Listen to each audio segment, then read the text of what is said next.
Anchor Rashmi ఈవిడని కొంతమంది Khamenei మద్దతుదారుల పేరుతోటి చంపేస్తామని బెదిరిస్తున్నట్లుగా మీడియాలో వార్తలు వస్తున్నాయి.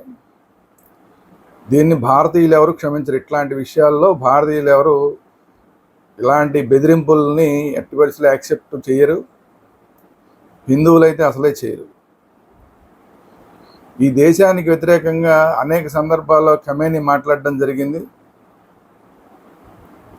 ఈ దేశానికి వ్యతిరేకంగా కొన్ని చర్యలు చేయడం కూడా జరిగింది. పాకిస్తాన్కి అనుకూలంగా ఖమేనీ మద్దతుదారులు వ్యవహరించడం జరిగింది. అది హమాస్ కావచ్చు, హిజ్బుల్లా కావచ్చు, హౌతీలు కావచ్చు, వీళ్ళందరూ కూడా ఈ ఖమేనీకి పెంపుడు కుక్కలు లాంటి వాళ్ళు. వీళ్ళంతా ఇలాంటి వాళ్ళు పాకిస్తాన్లో టెర్రరిస్టులతో కలిసి మీటింగులు పెట్టడం జరిగింది. సో ఖమేనీ ఏ విధంగా చూసుకున్నా కూడా భారత్కి వ్యతిరేకంగానే ఎక్కువగా పనిచేశాడు. సరే, యుద్ధంలో అతను చనిపోయాడు, అది భారత్కి సంబంధించిన వ్యవహారం కానే కాదు. అది ఇజ్రాయెల్కి, ఇరాన్కి, లేదంటే అమెరికాకి, ఇరాన్కి సంబంధించిన వ్యవహారం. ఆ ఖమేనీ చనిపోయాడు అన్నదాన్ని అడ్డం పెట్టుకొని భారతదేశంలో ర్యాలీలు తీసేసి, భారతదేశంలో ప్రధానమంత్రిని తిట్టేసి, లేదంటే భారతదేశానికి వ్యతిరేకంగా ర్యాలీల్లో నినాదాలు చేసి, ఇలాంటివన్నీ చేసే వాళ్ళని ఎట్టి పరిస్థితుల్లో ఎవరు యాక్సెప్ట్ చేయరు. అదే విషయాన్ని రష్మి క్లియర్గా చెప్పడం జరిగింది. ఒక మహిళగా కూడా తను ఎంతో ధైర్యంగా ఈ మాటలు మాట్లాడడం జరిగింది. సో రష్మి మాట్లాడిన మాటలకి ఖమేనీ మద్దతుదారులు ఏకంగా చంపేస్తామని బెదిరించడం ఏంటి?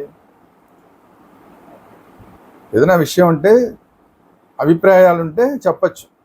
ఆ అభిప్రాయం కాదు, రష్మి అభిప్రాయం కరెక్ట్ కాదు, ఇది అభిప్రాయం అని చెప్పచ్చు. అంతే తప్ప చంపేస్తామని బెదిరిస్తే చూస్తూ ఊరుకోవడానికి పిచ్చోళ్ళు ఎవరు లేరు ఈ దేశంలో.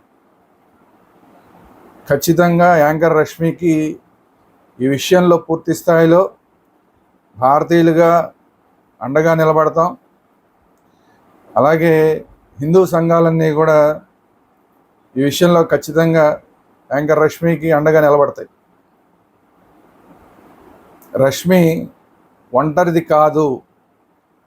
రష్మికి పూర్తి స్థాయిలో మద్దతు ప్రకటించడానికి ఈ విషయంలో హిందూ సంఘాలు, భారతీయులు, నిజమైన భారతీయులందరూ కూడా రష్మికి అండదండలు ఇవ్వడానికి సిద్ధంగా ఉన్నారు. రష్మి ఒంటరిది కాదు.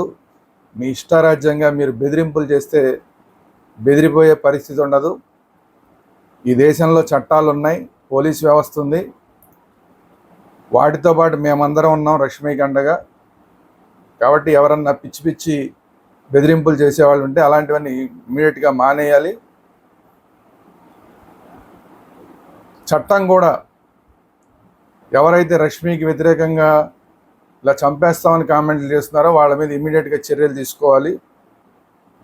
వాళ్ళందరినీ కూడా కటకటాలనికి పంపించాలి. ఇది హిందువులుగా, భారతీయులుగా మేమందరం చేస్తున్న డిమాండ్. మళ్ళీ ఇంకోసారి చెప్తున్నాం, రష్మికి మేమందరం అండగా ఉంటాం.